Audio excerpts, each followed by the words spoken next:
La lumière du matin filtrait par la fenêtre de ma cuisine, alors que j'ajustais le col de ma robe bleu marine, celle avec de minuscules boutons de nacre qui avaient appartenu à ma mère. Mes doigts tremblaient légèrement, non pas à cause de l'âge, mais à cause de quelque chose que je ne pouvais pas tout à fait nommer. Aujourd'hui, c'était mon 66e anniversaire, et pour la première fois depuis des décennies, je me sentais comme une proie. N'oubliez pas de vous abonner à la chaîne et de commenter d'où vous nous regardez. Joyeux anniversaire, mère Eliane. La voix de Corinne avait été mielleuse lorsqu'elle avait appelé hier. Ma belle-fille depuis 15 ans, qui communiquait normalement par le biais des échanges obligatoires de mon fils Pierre, à Tours. J'adorerais t'emmener déjeuner demain, juste nous deux. Il est temps que nous apprenions à mieux nous connaître. L'invitation sonnait faux, comme trouver un serpent enroulé dans une corbeille de roses. Corinne n'avait jamais montré le moindre intérêt à mieux me connaître. En fait, elle avait passé des années à m'effacer systématiquement des réunions de famille, des photos de vacances et de la vie de mon propre fils. Mais quelque chose dans son ton m'a fait accepter. Peut-être était-ce la curiosité. Peut-être était-ce l'espoir insensé qu'à 77 ans, je pourrais enfin compter à nouveau pour quelqu'un dans ma famille. J'avais vécu dans cette maison pendant 43 ans. J'y avais élevé 3 enfants. Et c'est depuis le salon que j'avais accompagné mon mari à sa dernière demeure. Maintenant, elle ressemblait à un musée de ma propre insignifiance. Mon plus jeune, Henri, vivait en Californie et appelait 2 fois par an, à Noël et pour mon anniversaire. Des appels de devoir qui duraient juste assez longtemps pour apaiser sa culpabilité. Ma fille, Laure, vivait à seulement 2 villes d'ici, mais me traitait comme une relique embarrassante, ne me rendant visite que lorsqu'elle avait besoin de quelque chose. Et Pierre, mon premier-né, l'enfant pour qui j'avais tout sacrifié, il était devenu la marionnette de Corinne, dansant sur sa musique pendant qu'elle coupait lentement, méthodiquement, chaque fil qui le reliait à moi. La sonnette retentit à midi pile. Corinne se tenait sur mon porche, portant des lunettes de soleil de créateur et un sourire qui n'atteignait pas ses yeux. Elle avait 45 ans, 15 de moins que Pierre, avec le genre d'apparence soignée que l'argent peut acheter et que la confiance peut parfaire. Tout en elle était calculé. De ses mèches blond miel à sa manucure française, en passant par la façon dont elle penchait la tête quand elle parlait, comme si tout le monde était légèrement simplet. « Tu es ravissante, Eliane, » dit-elle, bien que son regard n'ait jamais croisé le mien. « Prête pour ta journée spéciale ?» J'ai attrapé mon sac à main, un vieux sac en cuir qui avait connu de meilleures décennies, et je l'ai suivi jusqu'à l'imposant 4x4 noir rutilant dans mon allée. L'intérieur sentait le parfum de luxe et le cuir neuf. Le monde de Corinne sentait toujours le propre, l'antiseptique, dépourvu du sens désordonné de la vraie vie. « Où allons-nous » ai-je demandé alors que nous nous éloignions de ma maison. Par la fenêtre passager, je regardais mon quartier disparaître. La boîte aux lettres que j'avais peinte au printemps dernier. Le jardin de Madame Moreau, où elle me saluait toujours. L'arrêt de bus où je prenais la ligne 42 pour le centre-ville, 2 fois par semaine, pour faire mes courses. « C'est une surprise !» dit Corinne, ses doigts manucurés tambourinant contre le volant. « Un endroit spécial. Tu vas adorer. » Nous avons traversé la ville, passé le café où Théo et moi avions l'habitude de prendre notre café tous les dimanches matins.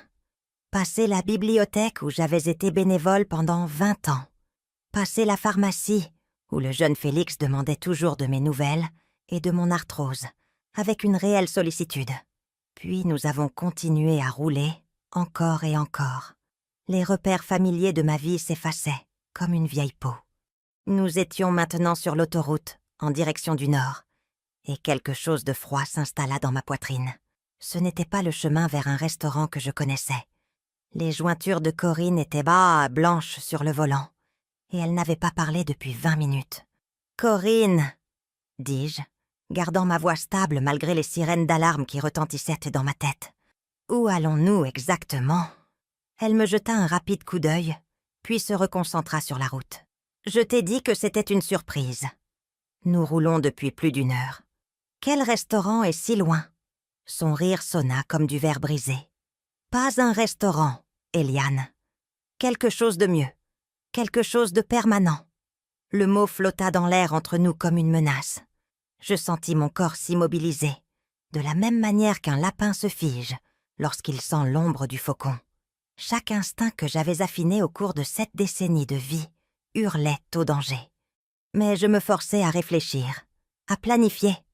Mon téléphone était dans mon sac à main, posé sur mes genoux. Avec des mouvements prudents et délibérés, j'ouvris la fermeture éclair et glissai ma main à l'intérieur. Mes doigts, ankylosés par l'arthrose, trouvèrent dans la forme familière de mon iPhone. Un cadeau d'Henri pour Noël dernier, que j'avais d'abord refusé, mais que je chérissais maintenant.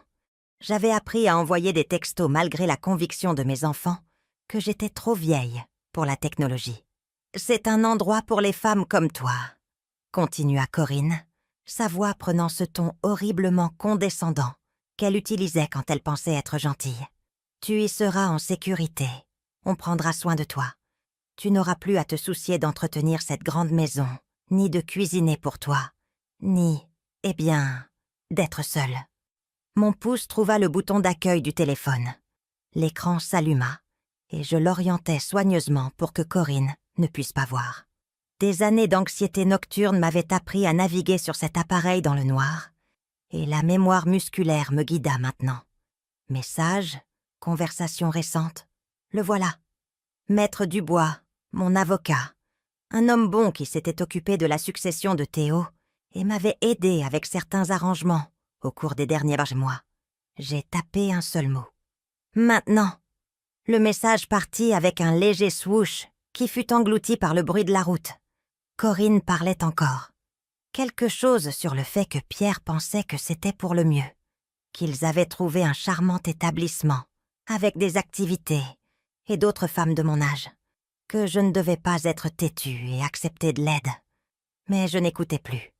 Je me souvenais de la conversation que j'avais eue avec Maître Dubois 3 mois auparavant, lorsque j'avais commencé à soupçonner ce que ma famille préparait.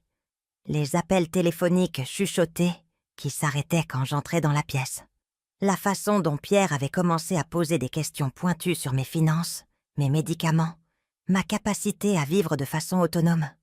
L'agent immobilier qui avait accidentellement frappé à ma porte, demandant si j'avais déjà envisagé de vendre. « Eliane, vous devez comprendre », avait dit Maître Dubois, se penchant en avant dans son fauteuil en cuir, son expression grave. « S'il prévoit de vous faire déclarer inapte ou ayant besoin de soins, il pourrait agir très rapidement.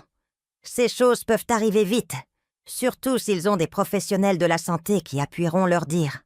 Vous devez être préparé. » Alors, je m'étais préparée, pas seulement sur le plan juridique, bien que Maître Dubois m'ait aidé à mettre en place des protections qui allaient stupéfier mes enfants quand ils les découvriraient, mais aussi sur le plan émotionnel. J'avais su que ce jour viendrait. Je l'avais vu dans les yeux calculateurs de Corinne, dans l'évitement coupable de Pierre, dans la façon dont ils parlaient de moi, comme si je n'étais pas là. L'autoroute s'étendait devant nous, m'emportant loin de tout ce que j'avais jamais connu. Mais en regardant les bornes kilométriques défiler, je ressentis quelque chose que je n'avais pas éprouvé depuis des années. Le pouvoir.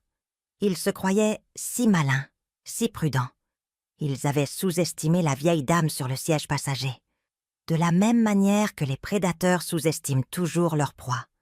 Le téléphone de Corinne vibra dans le porte-gobelet entre nous. Puis, de nouveau. Puis il se mit à sonner. « Tu ne vas pas répondre ?» demandai-je doucement. « Ça peut attendre, » dit-elle. Mais je pouvais voir la tension monter dans ses épaules. Le téléphone cessa de sonner, puis recommença immédiatement. « C'est peut-être Pierre, » suggérai-je. « C'est peut-être important. » La mâchoire de Corinne se crispa. Elle attrapa le téléphone et jeta un coup d'œil à l'écran, puis le mit rapidement en silencieux, sans répondre. Mais pas avant que j'aie vu le nom. Les Glycines. Les Glycines, la maison de retraite à environ 2 heures, au nord de la ville.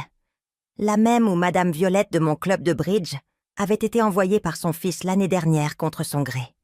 Elle était morte en 6 mois, son esprit brisé bien avant que son corps ne lâche.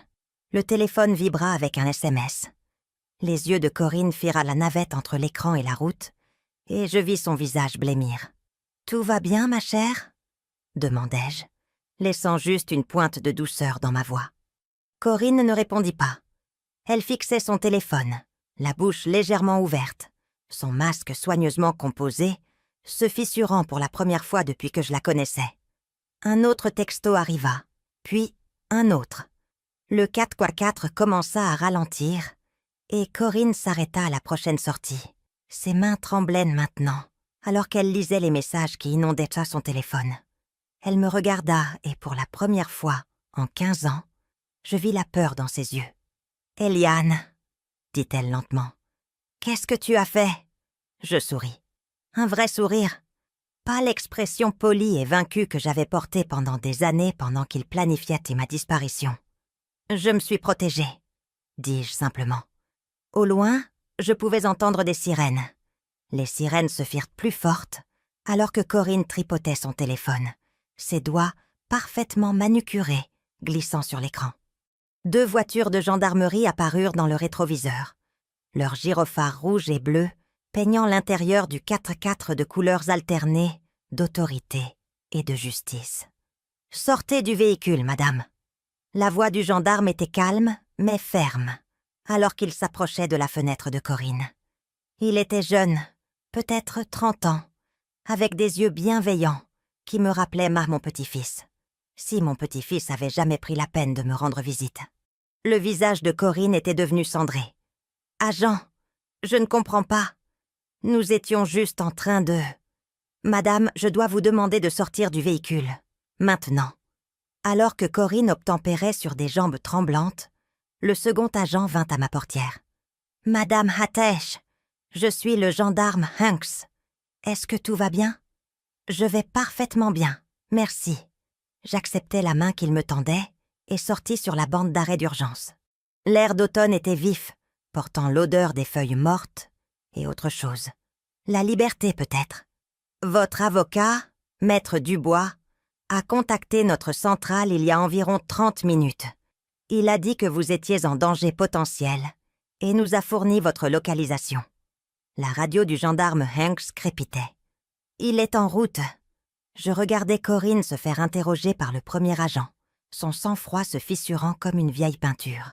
Elle continuait de me désigner, sa voix montant dans les aigus, alors qu'elle essayait d'expliquer ce qui ne pouvait être expliqué. La tentative d'enlèvement d'une personne âgée, sous le prétexte d'un déjeuner d'anniversaire. « Agent, vous ne comprenez pas, » disait Corinne. « Elle est confuse, elle souffre de démence, elle a besoin de soins professionnels. Nous essayons de l'aider. » Le mensonge sortait de sa bouche si facilement, c'en était presque crédible. Presque. « Madame, nous allons avoir besoin de voir des documents qui appuient ces affirmations, » dit le gendarme. « Des dossiers médicaux, des ordonnances du tribunal, une procuration. » La bouche de Corinne s'ouvrit et se ferma comme un poisson, cherchant de l'air. Parce que bien sûr, il n'y avait pas de dossiers médicaux, pas de diagnostic, pas d'autorité légale, juste un plan qui était en préparation depuis des mois, construit sur des suppositions, de la cupidité, et la conviction qu'une femme de 67 ans serait trop faible, trop confiante, trop vaincue pour se battre. Une autre voiture s'arrêta, une berline argentée familière qui me souleva le cœur. Maître Dubois en sortit, ses cheveux gris légèrement en désordre, sa veste de costume habituellement impeccable froissée, comme s'il l'avait enfilée à la hâte. Derrière ses lunettes à monture métallique, ses yeux étaient vifs d'une fureur à peine contenue. « Eliane, Dieu merci !» Il m'atteignit en 3 enjambées rapides, ses mains douces alors qu'il me prenait par les épaules. « Êtes-vous blessée ?» a-t-elle. « Je vais bien, maître. Exactement comme nous l'avions prévu. » Son soulagement était palpable. « Le traceur GPS a fonctionné parfaitement. Nous avons pu suivre votre position en temps réel. » Il jeta un coup d'œil vers Corinne, à qui on lisait maintenant ses droits. « Elle vous emmenait aux Glycines, n'est-ce pas ?» J'acquiesçai. « Elle a appelé ça un endroit pour les femmes comme moi. A dit que j'y serais en sécurité. » La mâchoire de Maître Dubois se contracta. « En sécurité de quoi ? De vivre votre propre vie ? De faire vos propres choix ? Au cours des 3 derniers mois, Maître Dubois m'avait aidé à me préparer pour cette journée, avec la minutie d'un stratège militaire. Le traceur GPS caché dans mon sac à main avait été son idée, ainsi que le système de mots de passe qui déclencherait une réponse policière immédiate. Mais les préparatifs plus profonds, cela avait été de ma propre conception, née de 77 années à observer, apprendre et comprendre la vraie nature des gens autour de moi. Madame Atish, le gendarme Hanks revint à mes côtés. Nous allons avoir besoin d'une déposition complète de votre part. Préférez-vous faire cela au poste ou seriez-vous plus à l'aise ailleurs? En fait, intervint Maître Dubois, si cela vous convient, nous pourrions aller à mon cabinet. Ce n'est qu'à 20 minutes d'ici, et Madame Atish pourrait être plus à l'aise dans un environnement familier. Pendant que nous prenions les dispositions, je regardais Corinne être placée à l'arrière de la voiture de patrouille. On lui avait enlevé ses lunettes de soleil de créateur, révélant des yeux qui n'étaient plus froids et calculateurs, mais grands ouverts de panique. Elle passait des appels frénétiques, probablement à Pierre, probablement à son avocat, probablement à quiconque pourrait l'aider à reprendre le contrôle de cette situation, mais le contrôle n'était plus à elle. Pendant le trajet jusqu'au cabinet de Maître Dubois, assise sur le siège passager de sa berline, je me suis enfin autorisée à ressentir tout le poids de ce qui avait failli arriver. Pas seulement la tentative d'enlèvement, bien que ce fût une violation suffisante, mais les mois de préparation systématique, l'érosion minutieuse de mon autonomie, la cruauté désinvolte avec laquelle ils avaient prévu de se débarrasser de moi. « Comment avez-vous su ?» demanda doucement Maître Dubois. « Qu'est-ce qui vous a d'abord mis la puce à l'oreille ?» Je repensais au moment où tout était devenu clair. C'était au dîner de Noël de l'année dernière. Corinne parlait de la mère de son amie, de comment il lui avait trouvé un charmant établissement spécialisé pour la mémoire, de combien la famille était plus heureuse maintenant qu'il n'avait plus à s'inquiéter. La façon dont elle m'avait regardée en disant cela, j'avais su. « Et Pierre, que sait-il » La question que j'avais redoutée, mon premier-né, le bébé que j'avais veillé pendant une pneumonie quand il avait 3 ans, le garçon que j'avais conduit à l'entraînement de foot chaque week-end pendant 8 ans, le jeune homme que j'avais aidé à traverser ses études et son premier chagrin d'amour. Que savait-il? Qu'avait-il choisi de ne pas savoir? « Assez » dis-je simplement. Il en sait assez. Le cabinet de Maître Dubois était un sanctuaire de bois sombre et de cuir, rempli de livres de droit et du poids confortable de la sagesse accumulée. Alors que je m'installais dans le fauteuil familier en face de son bureau, il versa 2 verres d'eau d'une carafe en cristal, une petite gentillesse qui témoignait de sa compréhension du choc et de ses séquelles. « Racontez-moi tout », dit-il en ouvrant un carnet relié en cuir. « Depuis le début. » Alors je l'ai fait.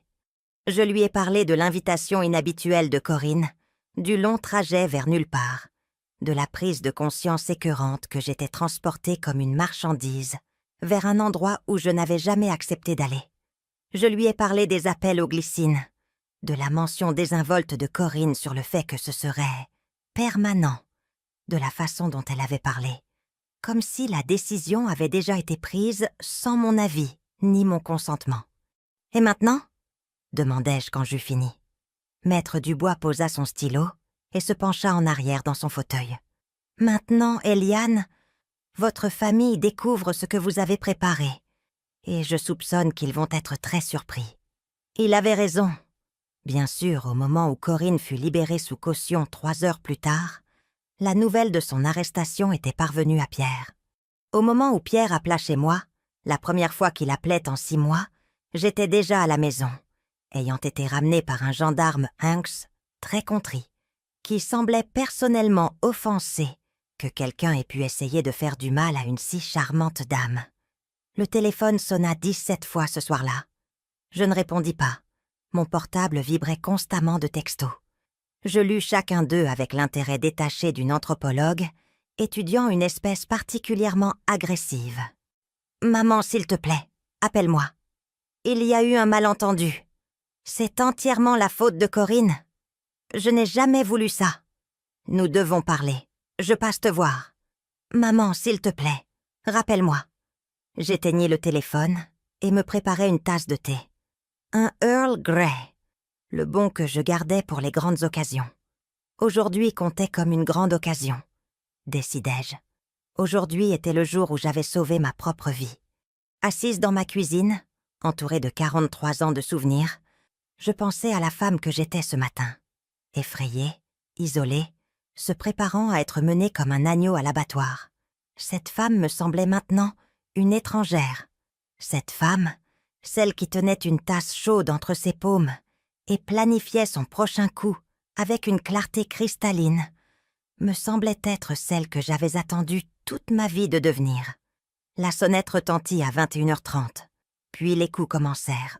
Puis la voix de Pierre, étouffée par la lourde porte en chêne que Théo avait installée après notre frayeur de cambriolage il y a 15 ans.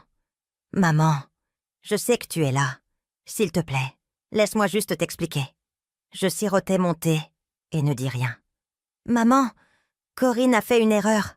Elle pensait essayer d'aider. Elle s'inquiétait que tu vives seule. Et elle... » Les mensonges lui venaient si facilement.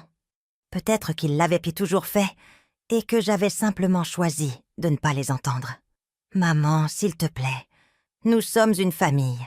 Famille. » Le mot qui avait été utilisé comme une arme contre moi pendant des années, utilisé pour justifier chaque limite franchie, chaque décision prise sans mon consentement, chaque réduction lente et systématique de ma personne à un problème à gérer. Je me levai et marchai jusqu'à la fenêtre du salon. Pierre se tenait sur mon porche, son visage illuminé par la lueur jaune de la lumière extérieure. À 52 ans, il paraissait plus vieux que son âge. Des rides de stress autour des yeux, des cheveux gris parsemant sa chevelure sombre, des épaules qui s'arrondissaient vers l'intérieur comme s'il portait un poids invisible. Il ressemblait à un homme qui venait de réaliser que son monde, soigneusement construit, était sur le point de s'effondrer. Il avait raison de s'inquiéter. J'ouvris mon ordinateur portable. Un autre cadeau d'Henri que mes enfants supposaient que je savais à peine utiliser, et commençai à taper un email. La liste des destinataires était longue et soigneusement choisie. Henri en Californie, Laure à 2 villes d'ici, les 3 enfants de Pierre qui savaient à peine que j'existais, les parents de Corinne qui m'avaient toujours traité avec une politesse froide, et chaque personne qui avait été exclue des réunions de famille au cours des 5 dernières années, pendant que Corinne reconstruisait notre famille à son image. L'objet était simple. Ce qui s'est réellement passé pour mon 67e anniversaire. Pendant que je tapais, les coups de Pierre s'estompèrent progressivement jusqu'au silence. Mais je savais qu'il était toujours là, probablement assis dans sa voiture, essayant de trouver comment tourner la situation, comment faire en sorte que ce soit de ma faute, comment convaincre tout le monde que la vieille folle avait surréagi à un acte de gentillesse. Il n'avait aucune idée de ce qui l'attendait. L'email fut envoyé à 23h47, avec un léger carillon qui sonnait comme le glas d'une église. Je fermai l'ordinateur portable et allai me coucher, dormant mieux que je ne l'avais fait depuis des mois. Dehors, la voiture de Pierre restait garée de l'autre côté de la rue. Une vigile silencieuse qui témoignait plus du désespoir que de la dévotion. Je me suis réveillée à 6h01, avec 17 appels manqués et 43 textos. L'avalanche numérique avait commencé. Ma petite fille, Marie, l'aînée de Pierre, âgée de 24 ans, avait appelé 6 fois. Marie, à qui je n'avais pas parlé depuis 2 ans, à qui on avait dit que je devenais confuse et que je n'aimais plus les visites.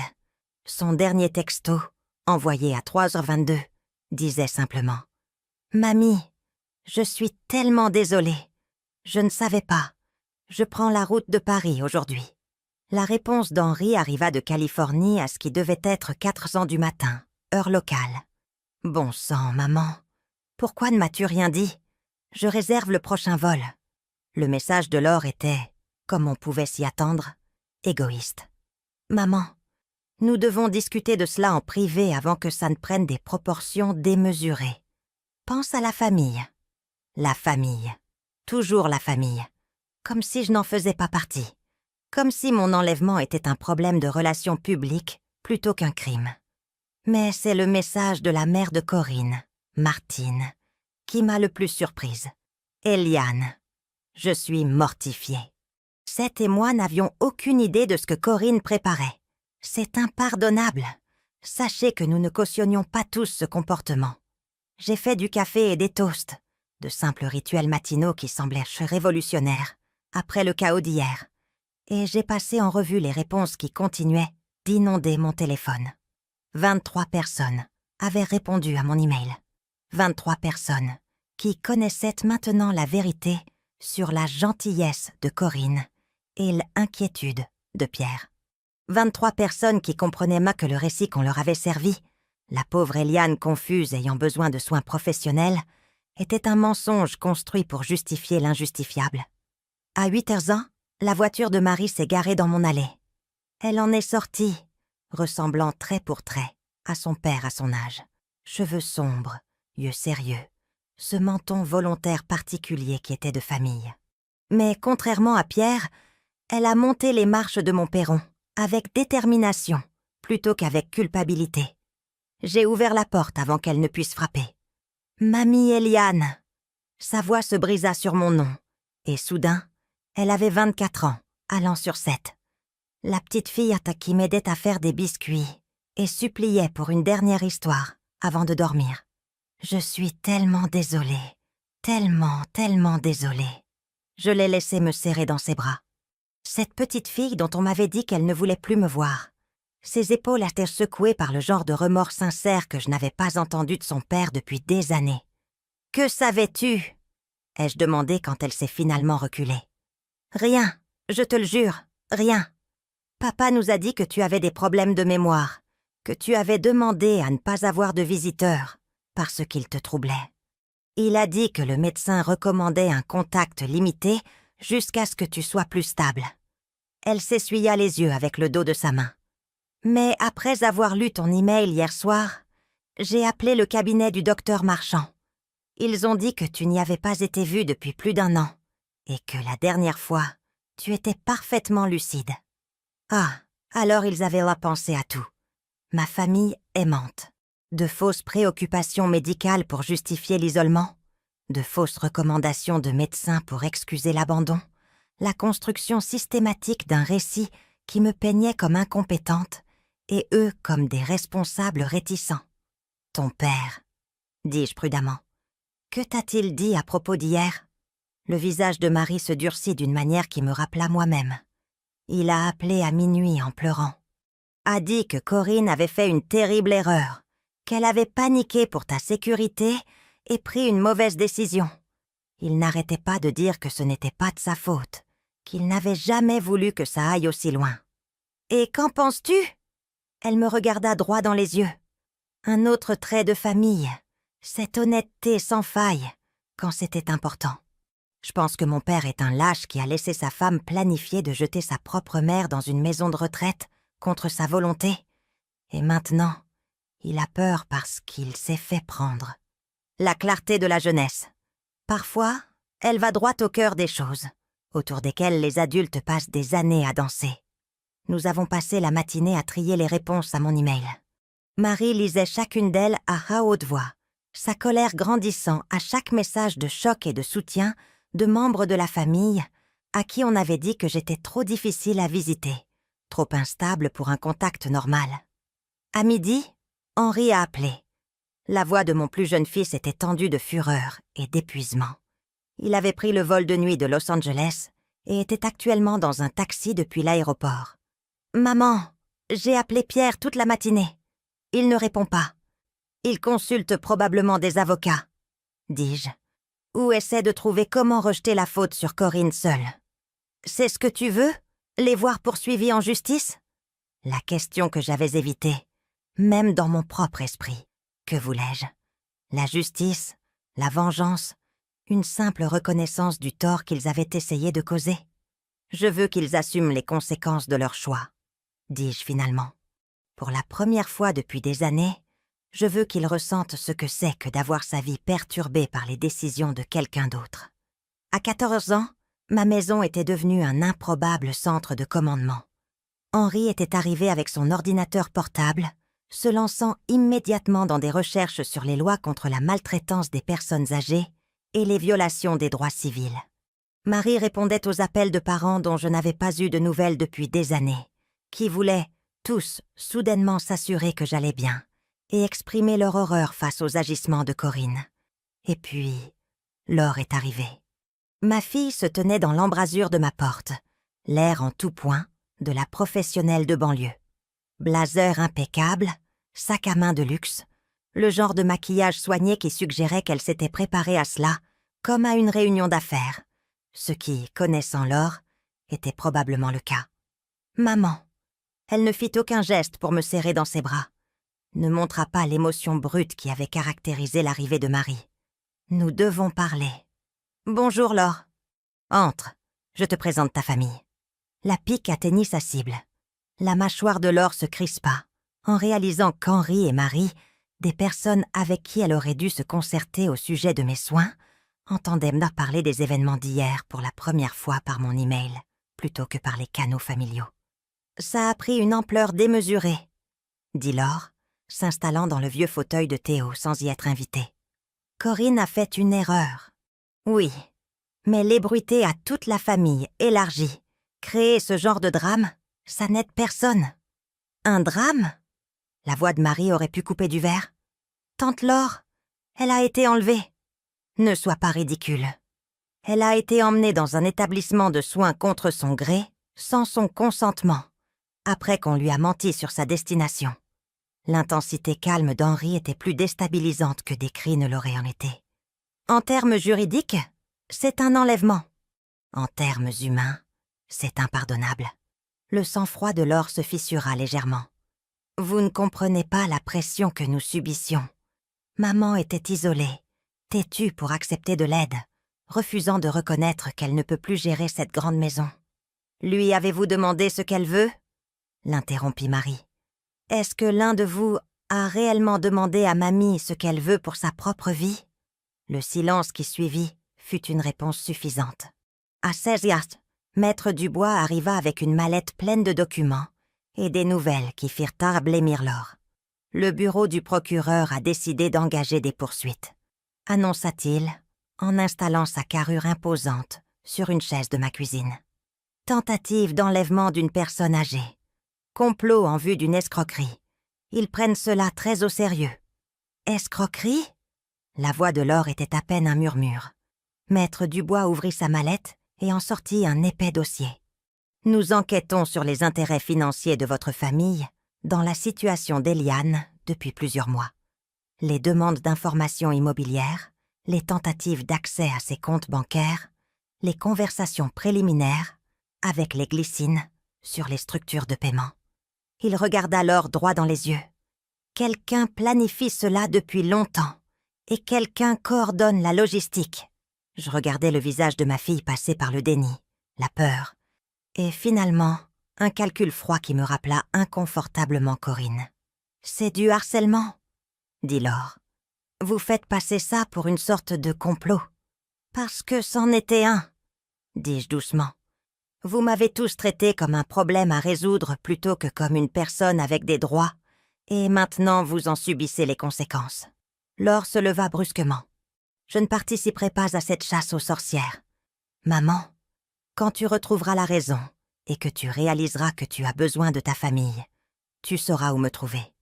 Elle partit sans dire au revoir à Henri ou à Marie, ses talons claquant sèchement sur mon parquet. À travers la fenêtre, je la vis s'asseoir dans sa voiture pendant plusieurs minutes, passant probablement des appels frénétiques avant de finalement s'éloigner. « Ça va ?» demanda Marie, s'installant à côté de moi sur le canapé. « Est-ce que ça allait ?» Hier, j'avais été une victime, impuissante et effrayée.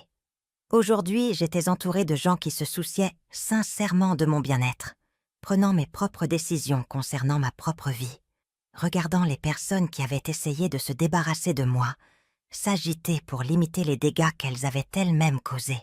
« Je vais plus que bien, » dis-je.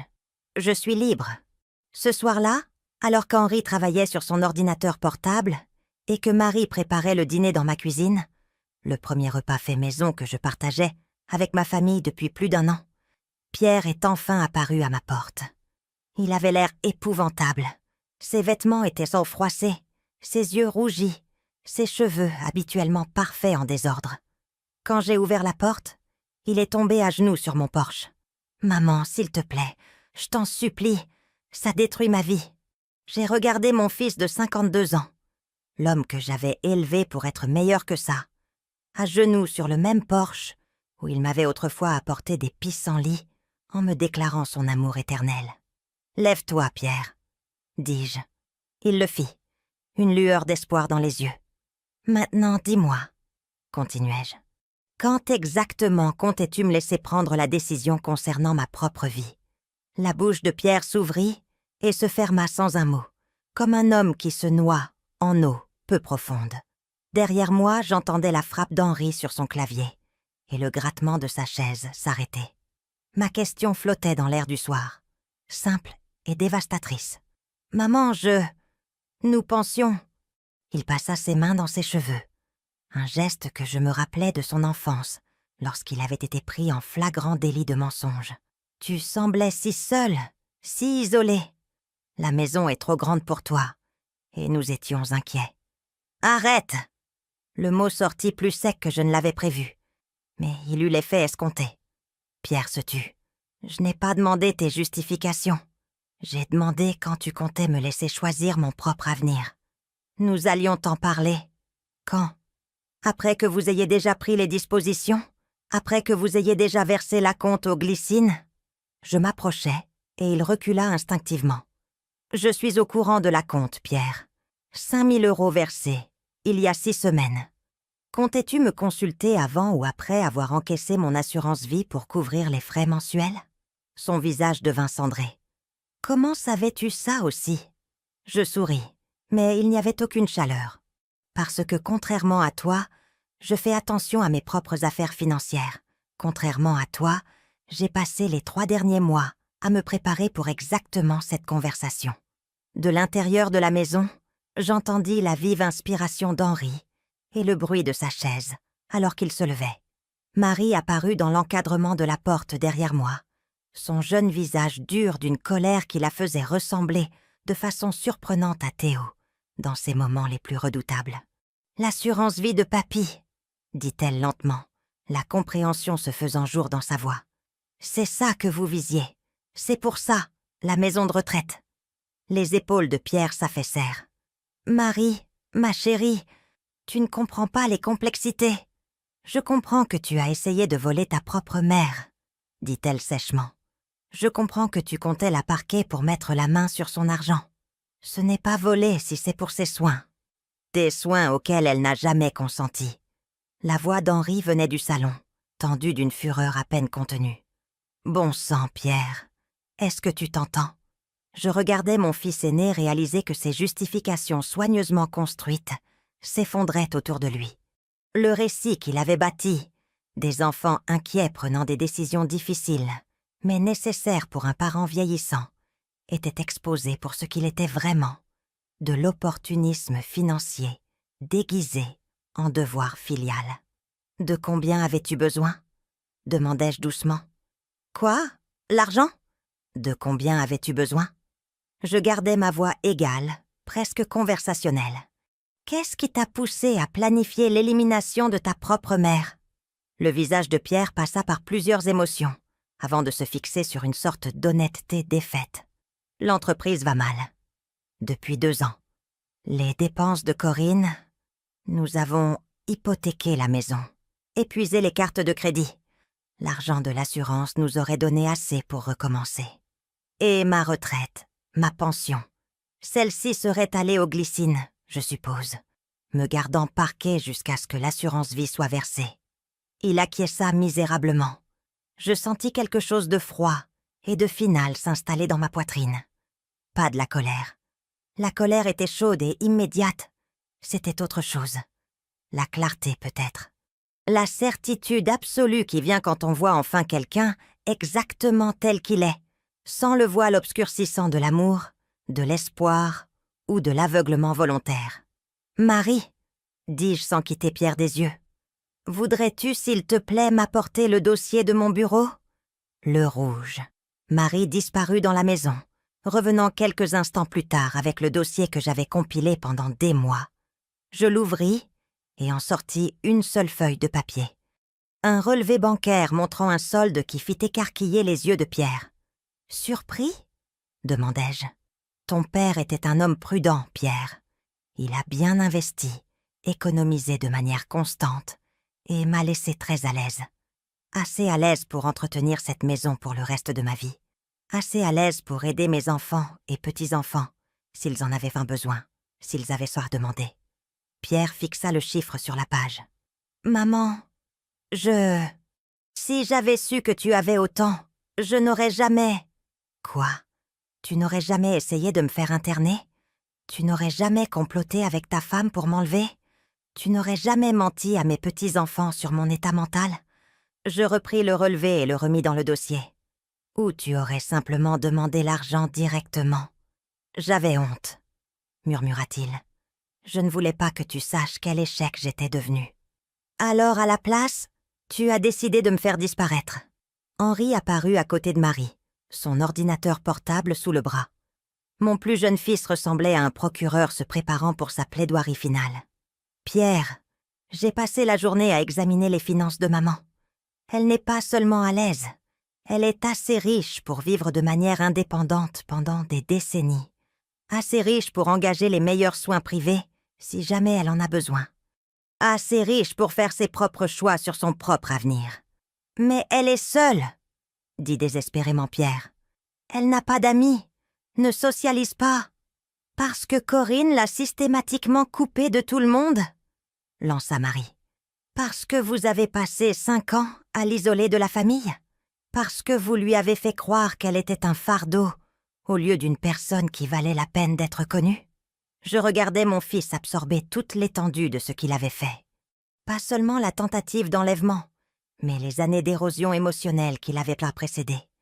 Le travail lent et minutieux pour me rendre assez petite pour être ignorée, assez invisible pour être éliminée.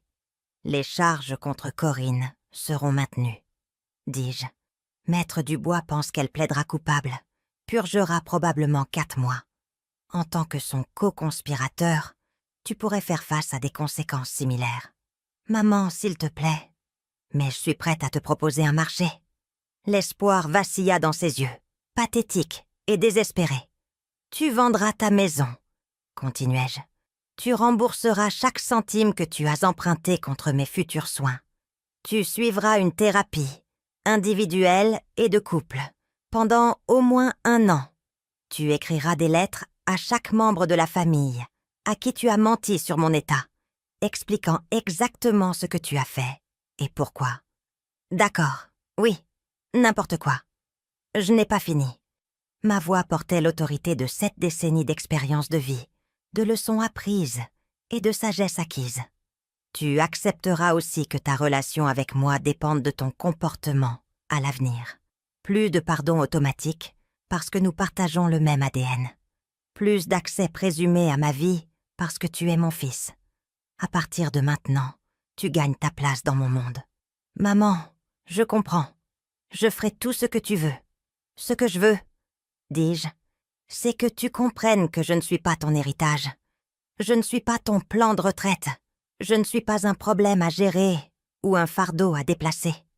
Je suis un être humain avec des droits, une dignité et la capacité de prendre mes propres décisions concernant ma propre vie. Pierre pleurait maintenant, des larmes coulant sur son visage, d'une manière que je n'avais pas vue depuis qu'il était enfant. Mais je ne ressentis aucune envie de le réconforter, aucun instinct maternel pour apaiser sa douleur. Il avait perdu ce privilège lorsqu'il avait décidé de me traiter comme une propriété, plutôt que comme un membre de sa famille. « Il y a autre chose, » dit Henri, s'avançant avec son ordinateur portable ouvert. « Marie et moi avons discuté et nous voulons proposer quelque chose. » Il tourna l'écran vers moi, montrant ce qui semblait être une annonce immobilière. Un charmant cottage avec une véranda, de grandes fenêtres et un jardin qui semblait entretenu par un professionnel. « C'est dans mon quartier à San Francisco, » dit Henri. « À 3 rues de ma maison. Le propriétaire est prêt à louer avec une option d'achat. tu pourrais être proche de la famille qui veut vraiment de toi. Des petits-enfants qui adoreraient connaître leur grand-mère. Une communauté où tu pourrais prendre un nouveau départ et laisser tout ça derrière toi. Ou garder celle-ci comme maison d'été, suggéra Marie. Tu peux te permettre les deux, mamie. Tu pourrais partager ton temps, avoir le meilleur des deux mondes, l'indépendance et le soutien familial. Je regardais mon plus jeune fils et ma petite fille, voyant dans leur visage l'amour et le respect qui avaient manqué à ma vie depuis si longtemps. Puis je regardais Pierre, toujours debout sur mon porche, espérant toujours une absolution qu'il n'avait pas méritée. « J'ai besoin de temps pour réfléchir », dis-je à Henri et Marie. Puis je me tournai vers Pierre. « Tu dois partir maintenant. Reviens quand tu auras commencé à faire amende honorable. De vraies réparations, pas seulement des promesses. Quand tu auras commencé la thérapie, commencé à payer le dédommagement, commencé à traiter cette situation comme le crime qu'elle était, au lieu d'un malentendu que tu peux expliquer. Maman, va-t'en, Pierre, avant que je ne change d'avis sur le fait de t'offrir une seconde chance. » Il partit enfin, les épaules courbées sous le poids de conséquences qu'il ne s'était jamais attendu à affronter. De la fenêtre de mon salon, je le regardais s'asseoir dans sa voiture pendant près de 10 minutes avant de finalement s'éloigner. « Ça va ?» demanda Marie, s'installant à côté de moi sur le canapé. « Je suis fatiguée, » admis-je. « Mais je suis aussi libre. Pour la première fois depuis des années, c'est moi qui décide de la suite. » Henri ferma son ordinateur portable et me regarda sérieusement. « Quoi que tu décides pour la Californie, tu dois savoir que nous te voulons dans nos vies. Pas comme un fardeau ou une obligation, mais parce que tu es notre famille et que nous t'aimons. » Assise entre mon fils et ma petite fille, je réalisais que Corinne s'était trompée sur une chose. Ce n'était pas un endroit pour les femmes comme moi. Les femmes qui avaient été rejetées, méprisées, traitées comme des rappels gênants de la mortalité de leurs enfants. C'était un endroit pour que les femmes comme moi recommencent. 3 mois plus tard, je me tenais sur la véranda de mon cottage californien, regardant mon arrière-petit-fils Nolan poursuivre des papillons dans un jardin que j'apprenais encore à entretenir. À 7 ans, il avait le menton têtu d'Henri et la curiosité intrépide de Marie, ainsi qu'une certitude absolue que son arrière-grand-mère était la personne la plus fascinante du monde. « Arrière-mamie !» cria-t-il, utilisant le titre qu'il avait inventé pour moi. « Le chat orange est de retour !» En effet, un chat tigré roux était apparu près du portail de mon jardin, le même qui me rendait visite depuis des semaines. Les chats errants m'avaient toujours trouvé, même en Pennsylvanie. Théo avait l'habitude de plaisanter en disant que j'avais un panneau invisible qui me désignait comme une proie facile pour les créatures perdues. « Il s'appelle Marmelade », annonça ma nouvelle alliée, apparaissant au coin de la maison avec un sac de croquettes. Déborah, 68 ans, était ma voisine depuis exactement 3 mois et mon amie la plus proche depuis 2 mois et 29 jours. Elle s'était présentée le lendemain de mon emménagement en m'apportant de la soupe maison et en restant pour m'aider à déballer ma cuisine. « Tu ne peux pas continuer à le nourrir, » protestai-je mollement. « Il ne partira jamais. »« Tant mieux, » dit Déborah en s'installant dans le fauteuil en osier à côté du mien. « Chaque femme de notre âge a besoin de quelque chose à se soucier, en plus de sa propre mortalité. D'ailleurs, il t'a déjà choisi, regarde. » Marmelade s'était en effet installée sur ma véranda, nettoyant ses moustaches avec l'air satisfait d'un chat qui savait qu'il avait trouvé sa personne. Tout comme Déborah elle-même, qui était devenue en quelque sorte indispensable à ma routine quotidienne sans que je m'en aperçoive. « Tes nouvelles de Pierre ?» demanda Déborah, son ton soigneusement neutre. « Il est toujours en thérapie. Envoie des rapports de progrès chaque semaine, comme des devoirs. » Je regardais Nolan découvrir le jardin à papillons qu'Henri m'avait aidé à planter. Maître Dubois dit que Corinne a accepté le plaidé coupable. 4 mois en détention, 2 ans de probation, et elle doit payer un dédommagement. Et Laure ? Ah, Laure. Mon enfant du milieu avait choisi son camp définitivement. Quand elle avait réalisé que je ne retournerais pas en Pennsylvanie, elle avait coupé tout contact. Pas d'appel d'anniversaire cette année, pas de carte de Noël, aucune reconnaissance que j'existais ailleurs que dans sa conscience coupable. « Silence radio !» dis-je. « Ce qui est probablement mieux pour nous deux. » Déborah hocha la tête sans jugement. Elle avait vécu assez longtemps pour comprendre que parfois, les liens familiaux deviennent des chaînes. Et que la chose la plus gentille que l'on puisse faire pour toutes les personnes concernées est de les couper net. Le bruit de la voiture d'Henri dans l'allée fit accourir Nolan. « Papa! Papa! Arrière-mamie m'a laissé l'aider à planter les tomates.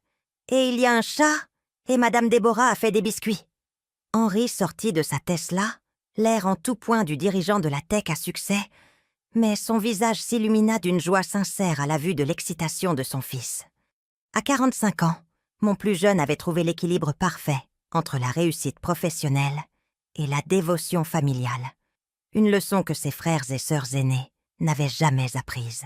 « Comment s'est passé le rendez-vous » demanda-t-il, en s'installant dans la 3e chaise de la véranda. « Bilan de santé parfait, rapportai-je. Le docteur Hanks dit que ma tension artérielle est meilleure qu'elle ne l'a été depuis des années, et elle est impressionnée par le poids que j'ai perdu.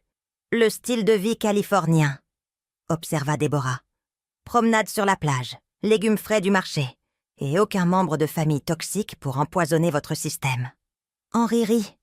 Déborah, vous êtes terrible. Je suis honnête, il y a une différence. Comme invoqué par la mention de la famille, mon téléphone vibra avec un texto de Marie. Je prends l'avion le week-end prochain pour le match de foot de Nolan. Je peux rester chez toi ? C'était devenu notre nouvelle normalité. Marie venait une fois par mois, officiellement pour voir Henri et les petits-enfants, mais en réalité pour passer du temps avec moi.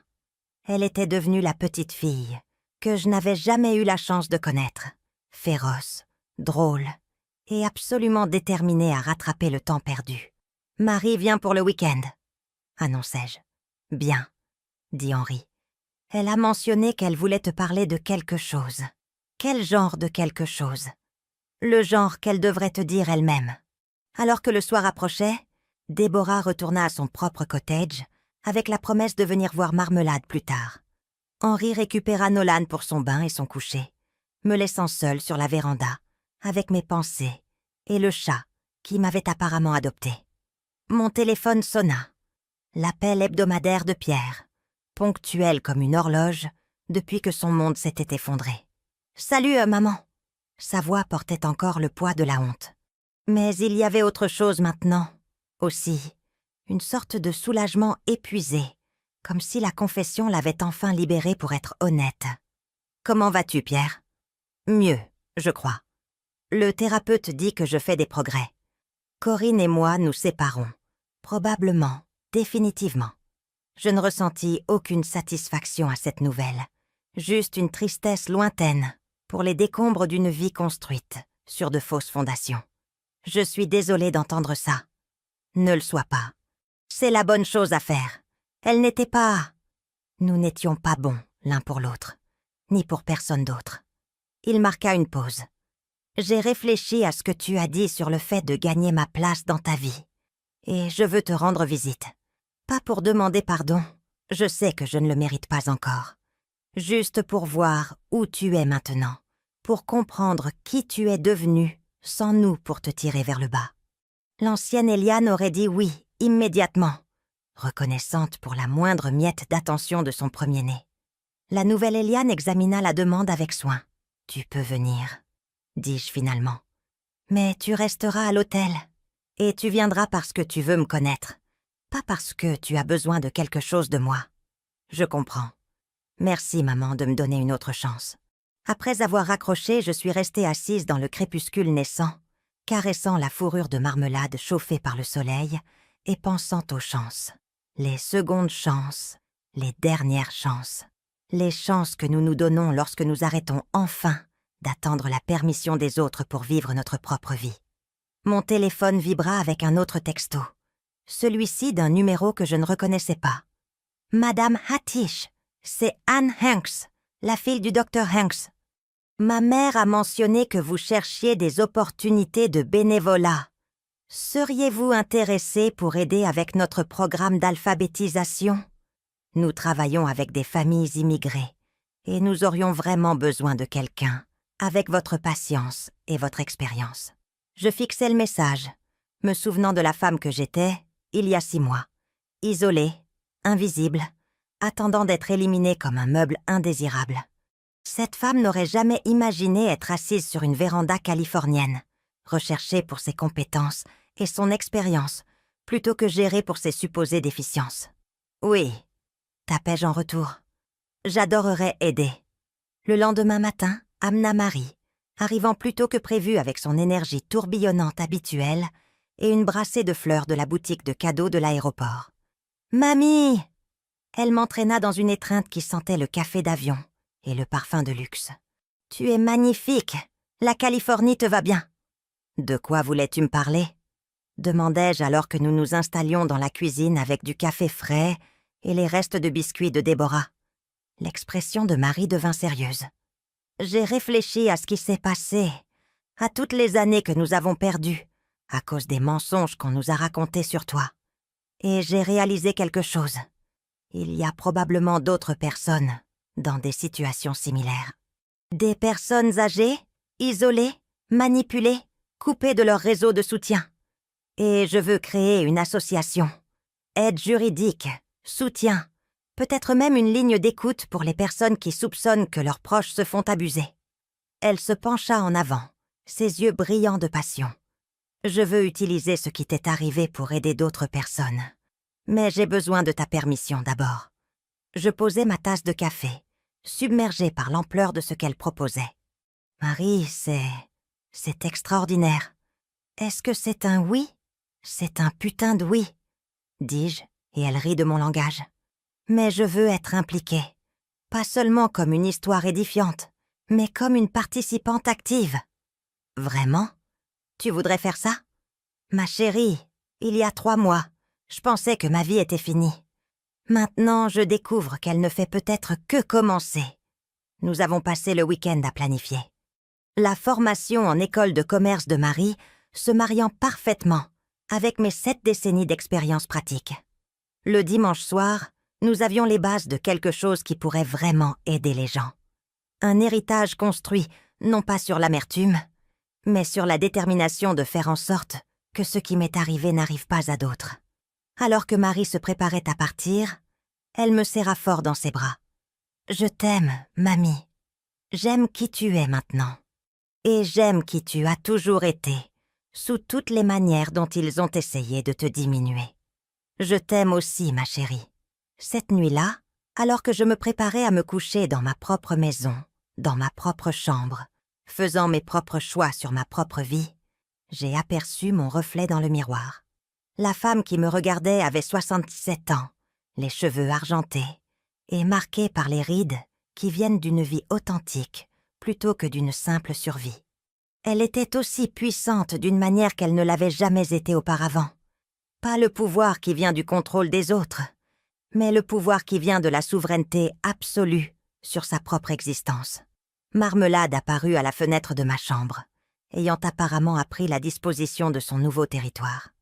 J'ouvris la fenêtre et il entra comme s'il avait toujours appartenu à cet endroit, s'installant au pied de mon lit, avec une satisfaction de propriétaire. « Eh bien, » lui dis-je, « je suppose que tu restes. » Il ronronna son accord, et je compris que c'était ainsi que de nouvelles vies commençaient. Non pas avec de grands gestes ou des proclamations spectaculaires, mais avec de silencieuses acceptations de l'amour et de l'appartenance qui apparaissent quand on a enfin le courage de revendiquer la vie que l'on mérite. Dehors, les étoiles de Californie tournaient au-dessus de ma tête selon des motifs que j'apprenais encore à lire. Mais à l'intérieur, entouré des trésors accumulés d'une vie enfin vécue selon mes propres termes, je m'endormis au son du contentement, le mien et celui du chat, et de la profonde satisfaction qui vient de la découverte que l'on est plus fort que quiconque, y compris soi-même, ne l'aurait jamais imaginé.